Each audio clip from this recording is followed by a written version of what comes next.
Hello friends, ओम श्री गणेशाय नमः। आप सभी का हमारे यूट्यूब चैनल पे हार्दिक स्वागत है।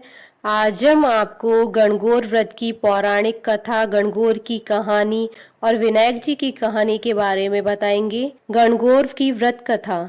चैत्र का महीना आया। पार्वती जी को भाभी के उजड़ने के लिए पियर जाना था, तो महादेव जी बोले हम भी तुम्हारे साथ चलेंगे। तो ईसर और गौरा जी नंदी को साथ लेकर निकले। महादेव जी नंदी पर बैठे और पार्वती जी पैदल चलने लगी। तो लोग कहने लगे, देखो आदमी तो सवारी पर बैठा है, औरत को पैदल चला रहा है।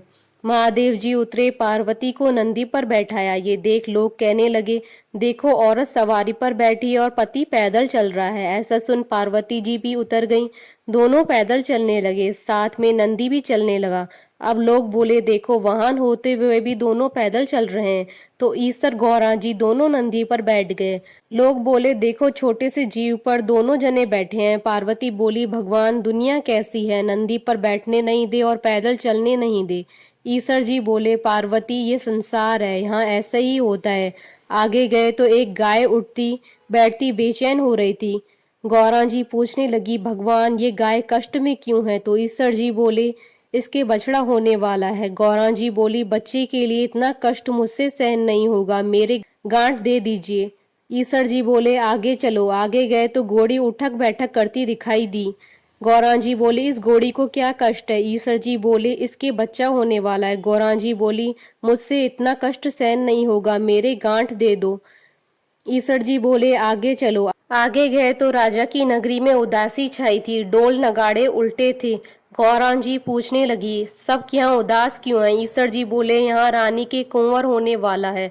अब तो गौरा जी माने नहीं और बोले, बच्चे के लिए इतना कष्ट हो तो मुझे बच्चे नहीं चाहिए, आप मेरे गांठ दे दो। ईसर जी को गांठ देनी पड़ी। ईसर जी ससुराल पहुंचे, पीपल के पेड़ के नीचे वास किया। गौरा जी पीहर में सहेलियों में मग्न हो गई। गणगौर नजदीक आई। ईसर जी बोले, आज गणगौर है, सब औरतें पूजा करने आएंगी। सवेरे से ही स्त्रियां पूजा करने आने लगी। गौरा जी भी सभी को सुहाग बांटने लगी। दोपहर के समय नदियों की औरतें ओढ़ पहनकर 16 श्रृंगार करके पूजा करने गीत गाती हुई आई। गौरा जी बोली, सुहाग तो सारा बांट दिया, ये औरतें तो अब आई हैं। ईसर बोले, गौरा जी चिट्टी उंगली जल में खोलो, धो, नैनों का सुरमा निकालो, मांग से सिंदूर निकाल, टीकी में से रोली निकाल और सभी स्त्रियों को अमर सुहाग दो। इस वक्त गौरा जी की मांग का सिंदूर, चिट्टी उंगली की मेहंदी, टीकी से रोली, आंखों का काजल लेके लोटे के जल में डालकर ज्वारे से सभी पूजा में आई। कन्याओं व स्त्रियों की अमर सुहाग के छींटे दिए। गौरा जी ने ईसर जी के कहे अनुसार सबको अमर सुहाग दिया। अब ईसर गौरा जी घर आए। ईसर जी जीमने बैठे, जितना बनाया सब जीम गए। अब गौरा जी भी जमीन पर बैठी तो माँ बोली, बेटी मैं थोड़ा और भोजन बनाती हूँ। तो बेटी बोली, माँ मैं तो बेटी हूँ, कुछ भी खा लूंगी। और गौरा जी ने जला बटिया और बथुआ की पीढ़ी खाकर लोटा भर पानी पी लिया। माँ ने सीख दी। वहां से निकलकर ईसर गौरा जी पीपल के नीचे आए। ठंडी छांव में थकी हुई पार्वती जी को नींद आ गई। ईसर जी ने पार्वती जी के पेट की ढकनी खोली, देखा तो जला हुआ बाटिया और बथुआ की पिंडी थोड़े से पानी के साथ पड़ी थी। ईसर जी ने ढकनी वापस ढक दी। पार्वती जी जागे तो ईसर जी ने पूछा, गौरा क्या क्या जीमा? गौरा जी बोली, ईसर जी जो आपने जीमा वही हमने जीमा। ईसर जी कहने लगे, पार्वती सच बोलो। गौरा जी बोली, रसोई में माँ भेद थोड़ी करेगी। ईसर जी बोले, देखो गौरा जी तुम्हारे पेट में जला बाटिया व बथुए की पिंडी के अलावा थोड़ा सा जल है। गौरा जी बहुत नाराज हुई और बोली, देखो भगवान आज तो आपने मेरी पेट की ढकनी खोली, ऐसा जगत के साथ मत करना। पियर की बात ससुराल और ससुराल की बात पियर में नहीं करनी चाहिए। पार्वती इतना बोली और ईसर गौरा जी वापस कैलाश पर्वत के लिए रवाना हुए। आगे देखा राजा के यहाँ शहनाइयां बज रही हैं, लोग खुशियां मना रहे हैं, रानी बहुत खुश है। गौरा जी बोली, कुंवर होने पर इतनी खुशी होती है, आप मेरी कृपा करके गांठ खोल दें। ईसर जी बोले, पार्वती मैंने पहले ही कहा था मेरी गांठ खोले नहीं खुलेगी। आगे घोड़ी के बच्चा हुआ, वह अपने बच्चे को प्यार से चाट रही थी, वह बहुत प्रसन्न थी। पार्वती जी बोली, आप मेरी गांठ खोलो। महादेव जी बोले, ये गांठ नहीं खुलेगी। आगे गाय अपने बच्चे को प्यार से चाट रही थी और बहुत खुश हो रही थी और इस गाय की मालकिन भी बहुत खुश थी। पार्वती जी सोचे, जानवरों को बच्चों की इतनी उमंग है तो मानव की तो क्या बात है।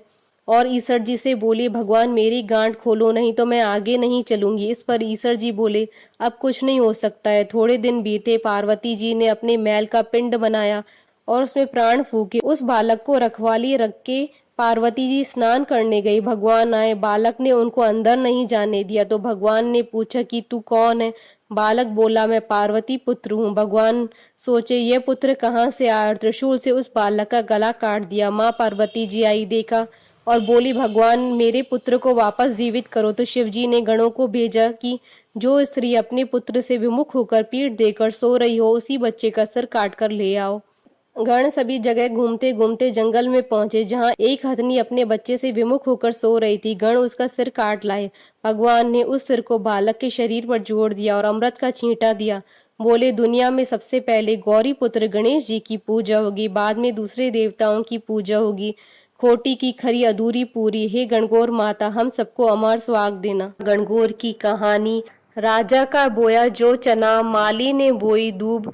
राजा का जो चना बढ़ता जाए, पर माली की दूब गढ़ती जाए। एक दिन माली हरी हरी घास में कंबल ओढ़ के छुप गया। छोरियां आई दूब लेने, दूब तोड़कर ले जाने लगी तो उनका हार खोसे, उनका डोर खोसे। छोरियां बोली, क्यों मारा हार खोसे, क्यों मारा डोर खोसे? 16 दिन गणगौर के पूरे हो जाएंगे तो हम पुजापा दे जाएंगे। 16 दिन पूरे हुए तो छोरियां आई पुजापा देने। माँ से बोली, तेरा बेटा कहाँ गया? माँ बोली, वो तो गाय चराने गयो है। छोरियों ने कहा, ये पुजापा कहाँ रखे? तो माँ ने कहा, ओबरी गली में रख दो। बेटो आयो गाय चरा कर और माँ से बोलियो, माँ छोरियां आई थी। माँ बोली, आई थी, पुजापा लाई थी। हाँ बेटा लाई थी। कहाँ रखा है? ओबरी में। ओबरी। एक लात मारी, 2 लात मारी, ओबरी नहीं खुली। बेटे ने माँ को आवाज लगाई और बोलिया कि माँ ओबरी तो नहीं खुले तो पराई जाई कैसे डाबेगा? माँ पराई जाई तो डाब लूंगा, पर ओबरी नहीं खुले। माँ आई, आंख में से काजल निकाला, मांग में से सिंदूर निकाला, चिट्टी अंगुली में से मेहंदी निकाली और छींटो दियो, ओबरी खुल गई। उसमें ईश्वर गणगौर बैठे हैं।